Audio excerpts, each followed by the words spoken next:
Hello दोस्तों, Dhananjay Sharma officials में आपका स्वागत है। आज से हम लोग स्टार्ट करने वाले हैं स्प्रिंग फ्रेमवर्क का ट्यूटोरियल। तो बने रहिए मेरे साथ, और मेरे चैनल का कंटेंट आपको पसंद आ रहा हो तो चैनल को सब्सक्राइब जरूर करिए। आइए स्टार्ट करते हैं। तो सबसे पहले हम लोग इस बात को समझते हैं कि यार स्प्रिंग फ्रेमवर्क किस बला का नाम है। ठीक है, तो आपको मैंने कई बार अपने वीडियोस में बताया कि सारी लैंग्वेजेस जितनी भी हैं, जब आप इंडस्ट्री ओरिएंटेड काम को करने जाते हैं तो वहां पर आपको हर चीज स्क्रैच से नहीं लिखनी होती, बल्कि बना बनाया काफी कुछ आपको मिलता है।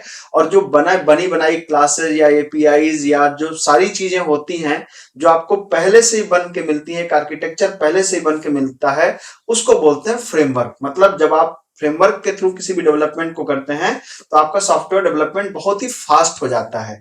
अब ये जावा का स्प्रिंग क्या है? एक लाइट वेट फ्रेमवर्क है ना।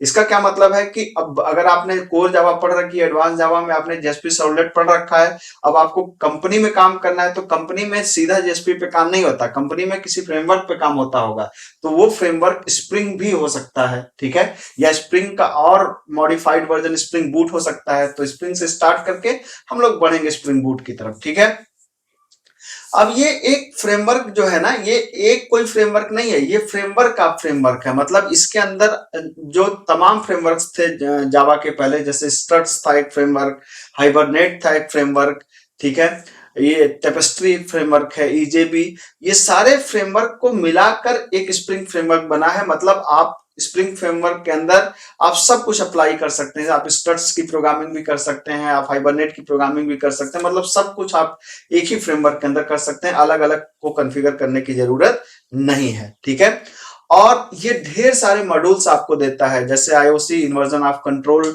करके है, aspect oriented programming, data access object, context object relational mapping, web MVC, ये जितने भी एडवांस कंसेप्ट है ना, उन सारे कंसेप्ट को स्प्रिंग सपोर्ट करता है। इसका मतलब अगर आपको इंडस्ट्री ओरिएंटेड सॉफ्टवेयर बनाना है तो आपको स्प्रिंग पढ़ना ही चाहिए। ठीक है, अब बात आती है कि भाई स्प्रिंग पढ़ने के लिए आपको क्या क्या आना चाहिए।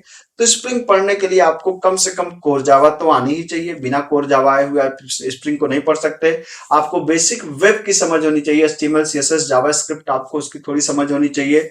आपको जेडीबीसी आना चाहिए, आपको सर्वलेट आना चाहिए, आपको जेएसपी आना चाहिए।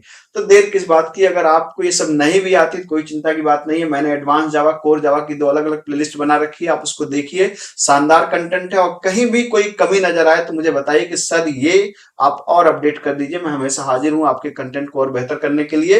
तो आप इतना पढ़ के आइए, तब तक फिर अगले लेक्चर में मिलते हैं हम लोग स्प्रिंग के। मिलते हैं, थैंक यू सो मच।